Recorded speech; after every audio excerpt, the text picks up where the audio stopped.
I think it's fair to say that we all want to live a good life. But what does that actually mean? This is a question that has preoccupied people for centuries. So much of philosophy and religion has been trying to figure this out. And more recently, science has also chimed in. So it's basically, this big question that we all contemplate from time to time. Is the life I'm living right now one that I want to live, one that's worthwhile for me to live? This is my colleague, Richard Sima. He is a neuroscientist, and he writes the Brain Matters column for The Post. And it's also a question that psychologists have sort of taken from a bottom-up approach, asking regular people, not, these bearded philosophers, about, what do you find as a good life? And basically, there's three main dimensions or paths, I think, of to a good life that people bring up. This is what I love about science, is it's like, what does it mean to live a good life? Well, there are three ways. Like, there is an answer. It's quite concrete. I'm Maggie Penman. It's Saturday, January 17th. I'm a reporter for The Optimist, a section here at The Post devoted to bringing you good news. Hopeful, inspiring stories about things that are going right in the world. There are actually things that are going right, believe it or not. And today, at a time of year when a lot of us are taking stock and reflecting, thinking about our goals, I wanted to explore the research into what makes a good life. I talked to my colleague, Richard Sima, as well as a couple of researchers who study this. And we're going to break down the three paths psychologists have identified to a good life and what we can all do to move closer to whichever one sounds like the kind of life we want. First, here's a bit more of my chat with Richard.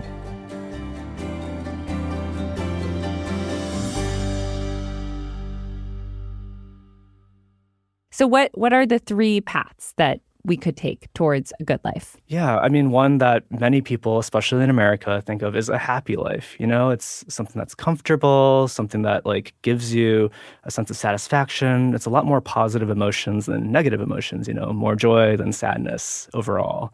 And the second is a meaningful life. So you're thinking about making the world a better place. You have a sense that your life matters. You're doing significant things for the people around you, for yourself.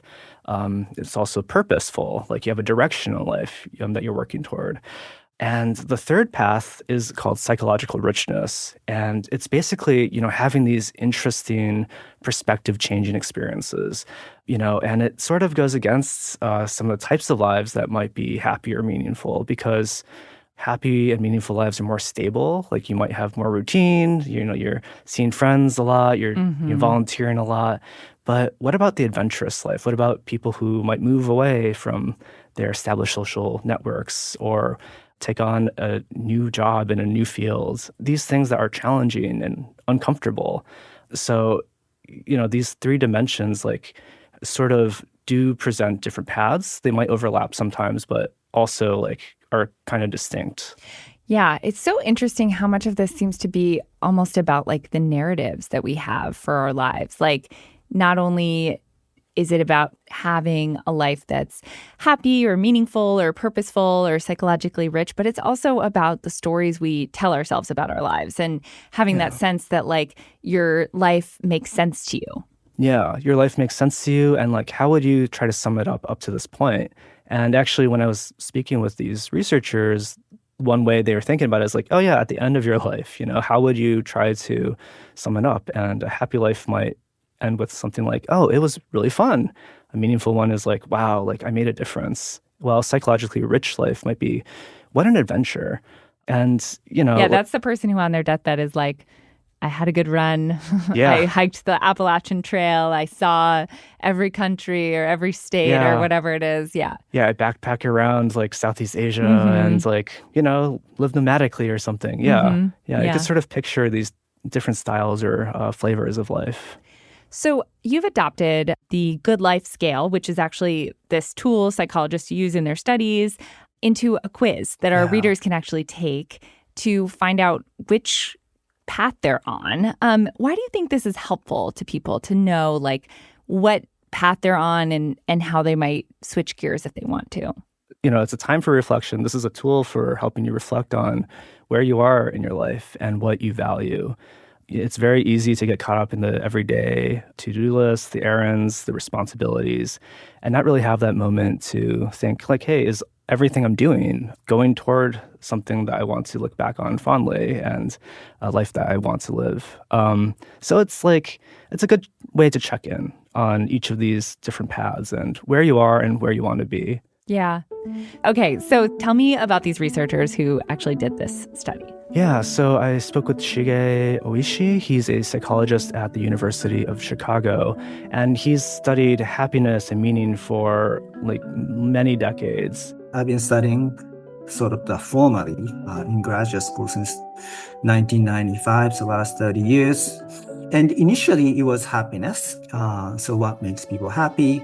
But then when I got a job in 2000 at University of Minnesota, my graduate student, Mike Stiga, wanted to study meaning in life. And I said, don't do it because it's just too complicated. There's no, you can do this in 5-6 years. But he was very persistent. So he did it. And essentially for his dissertation, he created the questionnaire, meaning in life questionnaire, and which is cited 7,000 times. I mean, since 2000, I started studying meaning in life as well. I spoke with Shige too, and he told me that about 10 years ago, he was thinking about all of this research he and his colleagues had done into happy lives and meaningful lives, and he wondered, were they missing something? When September came, in my first lab meeting, graduate students and postdoc, I just asked if somebody is happy, somebody feel their life is meaningful. Is it the full life? And half of them say, don't be greedy, Shige. I mean, it's like that's great. If somebody's happy and meaningful, then that's great. But the other half were actually like me, just maybe something is missing. So that's when I started, thinking about alternatives. He and his colleagues started thinking of examples, and they could come up with so many figures from history and literature who maybe didn't have the happiest lives, who maybe didn't make the world a better place exactly, but they had an adventure. Shige Oishi did this research with Erin Westgate at the University of Florida, and Richard and I both interviewed her too. Erin was doing research on boredom at the time, and I'll explain the connection between boredom and the good life in just a minute. But Erin had just done this study where people were left alone in a room with the option to think quietly or shock themselves. And a surprising number of people, about 2/3 of men and 1/4 of women, chose to shock themselves, including one guy who shocked himself 190 times. So Erin did this research with her grad school advisor, Tim Wilson, at the University of Virginia. And it was so cute because Tim was devastated by this finding, and I thought it was hilarious. Yeah. I was like, this is great. And he was like, no, it's so bad. It's so bad. It's so bad. But It's also, so bad. it feels so human. You're like, oh, yeah. It is. It's so relatable. Yeah. But one of the things that just struck me so much, both in the sort of scholarly academic discourse about this study, but also in participants' own responses, is one of the counter arguments was like, well, they're just shocking themselves because they're bored. Mm-hmm. And I'm like, wait a minute, that's not an explanation at all. Right. Like, oh, you're bored, so you shock yourself? Like, why is it worse to be why? bored than in pain? Yes, exactly. And the fact that everyone just would sort of nod when this was proposed, like, oh, well, yes, that's understandable then. I'm like, no, it's not. This is wild. And so I ended up sort of pivoting and doing a lot of work, and a lot of what I do now is on boredom. Around the same time, Erin started working a lot with Shige. Shige was like, do you think you can have a happy, boring life? And I'm like, yeah, probably. And he's like, what about a meaningful, boring life? And I was like, yeah. And she goes like, then there's a problem because if happiness and meaning are what the good life is about, but you can have a happy, meaningful, boring life, something's missing, right? Yeah. Something's missing from our conception of what it means to lead a good life. So well, what is the opposite of a boring life? He was like, well, the opposite of a boring life is a psychologically rich life. In looking for examples of good lives, whether that meant a meaningful life or a happy life or a psychologically rich life, the researchers looked at obituaries. And what we found was that there were really three distinct groups, that there were people that had happy lives, there were people that had meaningful lives, but there were also people like, actually one of my childhood heroes, Eugenie Clark, was a marine biologist who studied sharks. Mm-hmm. And she was one of the first women in marine biology at the time. She traveled all over the world. She was like married a bunch of times, divorced a bunch of times, had a lot of, experiences with discrimination and sexism in the field, but also had all of these incredible, intellectually challenging, novel, exciting experiences, diving underwater, traveling everywhere, learning new things, swimming with sharks. She led this whole life that was unimaginable to other women in her generation or before it, right? Mm-hmm. So maybe this is a silly question, but how do we know that that is a desirable life? It's not a silly question. It's not a silly question. Because I think when you describe it, I'm like, yeah, that does sound really important. And I'm really glad that some people have done that. But I'm not sure that I want to be married 5 times or Yes, it's a completely valid question. And my very quick answer, and then I'll give you the longer answer. My very quick answer is that it's not a good life for everybody. And I think one of the biggest, to me, contributions that me and Shige's work has had isn't necessarily like, oh, you should all go have rich lives, but that we can want different kinds of lives and that those different wants are valid, that you might want a meaningful life and I might want a rich life and my friend Robert might want a happy life. And they're all sort of forms of the good life, but they're not necessarily all the same path to getting there. I have a friend left a happy married life with kids in the Midwest, successful career, to basically move to Florida and become a cave diver. Wow. Yeah. And I was telling her about the work on richness, and she kind of stopped and was like, oh my God, say that again. Because she's like, I've always felt like there was just something wrong with me. There's a real validation in being able to name it and say, no, there's not something wrong with me. I just wanted a different kind of a good life than what I had. When the researchers asked people if they could choose just one type of good life, happy, meaningful, or psychologically rich, most people choose happiness, about 60% of us. And then another 25 to 30% choose a meaningful life.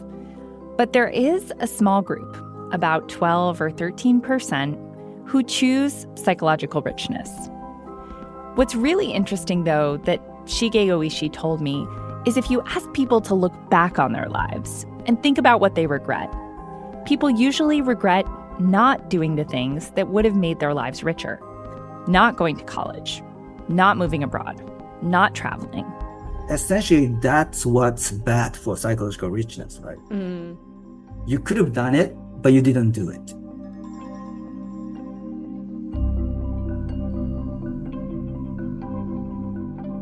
After the break, we'll return to my conversation with Richard about the Good Life quiz he adapted for the Post.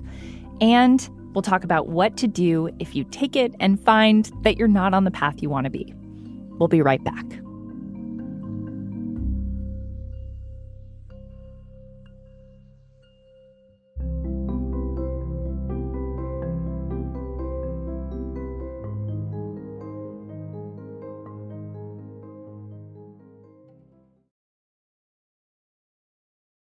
So if someone actually goes and takes this quiz, what will they find?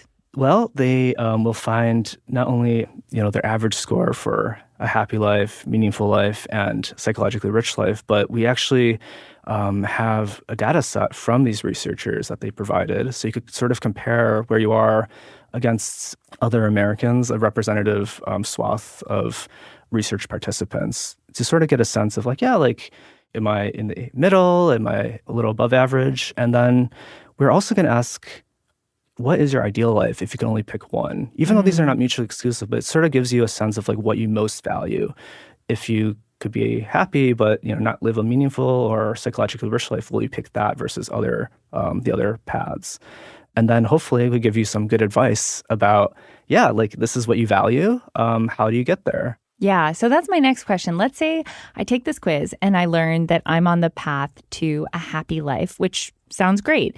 But let's say I want more meaning. How would I make adjustments in my life to kind of shift gears towards a more meaningful life? Yeah, so it was funny when I spoke with Shige, he was like, yeah, unfortunately for this, there's no like one like easy thing because to change the world, you sort of have to keep on working on it. You can't just volunteer one time. You can't just like darn it. Yeah. But like an easy, tangible way is like, all the relationships you have, the people that you love and care for, like continue to support them. And similarly, it's not like you just show up once and it's over with, but you keep on, strengthening those ties and keep on supporting them. And that's one like smaller way that still changes the world and ripples outward. And what about a psychologically rich life? Can you talk a little bit about what that would sound like and feel like, and how, if I was interested in moving more in that direction, I might go about doing that? Yeah, so that's a life of more curiosity, spontaneity, and maybe playfulness. It sort of like goes against like, oh yeah, you have this routine that you always stick to, which might be really good for optimizing your efficiency in life, your happiness, and pursuing these meaningful activities. But it's like you're trying new things that you might not be good at, which is uncomfortable. You're going to new places, which in and of itself could be uncomfortable if you don't know how to navigate this new city, like take in this new culture. But on the day-to-day, like you could sort of plan in these moments of spontaneity. And one advice I've been trying to do that I got from Shige was on your commute, like something that you're doing regularly, but maybe try going a different route and just see like, oh yeah, there's a new neighborhood that has its own little world that you weren't aware of, even if you've driven by them every day. But it gives you some insight into a larger world and, and sort of enriches like what you're aware of. One other piece of advice that I want to try to do more is journaling about these experiences. The way Shige put it was like, happiness is sort of like your batting average of like good experiences, whereas psychological richness might be your career highlights. It's like, oh wow, this really cool moment, I saw the total eclipse, like these moments that like are perspective changing, but sort of fade with time or like fade with your memory. And journaling is a way to keep them fresh because what's the point of an experience if you don't hold on to it and if you don't know what you got out of it, I guess, in the long run. That makes a lot of sense. Yeah. So this conversation reminds me a little bit of a question that one of my friends used to ask us. He would ask, if you picture yourself in 5 years, 10 years, 15 years, 30 years, what do you want? And I think it's really hard and sometimes overwhelming to think about like, oh God, like, am I on the path towards a meaningful life? Or like, am I doing enough challenging things to give me that psychological richness? And so I wonder, for someone who might be having a little bit of an existential crisis right now, if you have any advice for how to kind of like think about this in a way that feels approachable. Yeah, it's difficult thinking that far in the future and be like, oh man, like, am I on the right path? And if I'm not, therefore at the end of my life, I'm going to be like upset with myself. Or it reminds me of a conversation I had with an Uber driver who was talking about going back to school, but saying like, oh yeah, I'm already 40. Like it's probably too old. Like I'll be done at 45 and like, is it worth it? And it's like, but you're going to be 45 anyway. Like, if this is what you want, like taking a step in that direction now is worth it because it's still your life. You're still living it. But maybe maybe reframing it as like, it's the journey of 1,000 miles, right? Like you're taking one step. You take it one day at a time. Like just see that you're going down this path that you want to go. You don't have to jump all the way to the end in one fell swoop, right? But there are many ways to build toward it that are small and manageable. And also, like, one of the most interesting things about happiness research is it's not about those big intense moments like, the birth of your child or a big promotion or winning the lottery. The research actually shows that like those big moments, like, yeah, it feels amazing in the moment, but it actually fades relatively quickly, surprisingly quickly. You go back to baseline. Instead, it's about the frequency of, these small joys that you could have, these joy snacks that you could keep doing in your day to day. You could get that coffee with that friend, you could take a walk outside when it's sunny and nice. So maybe that's similar to these thinking about, your path to a good life is you're taking these small steps, but that adds up over the course of your life.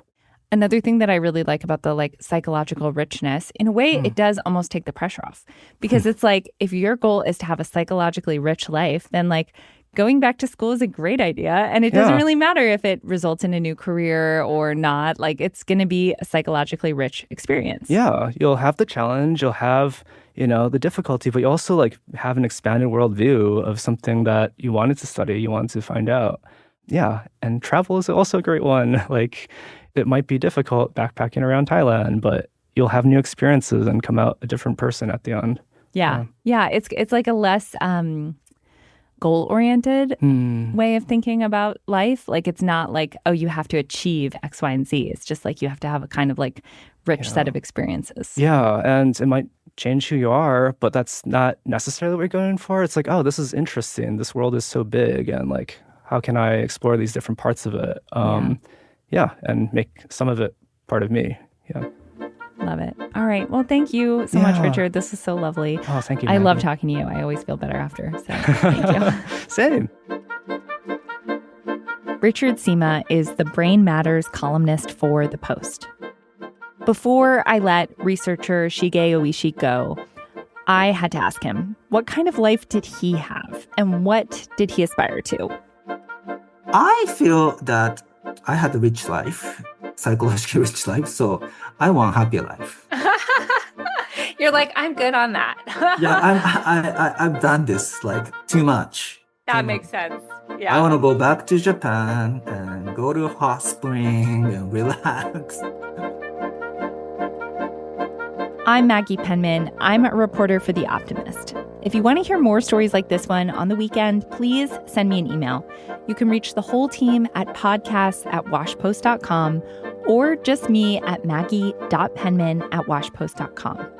Today's episode was produced by me with help from Rennie Svirnovsky, who also mixed the show. It was edited by Ariel Plotnick and Allison Klein. If you want more optimistic content, check out our newsletter. I'll put a link in the show notes where you can subscribe. Thank you for listening and have a great rest of your weekend.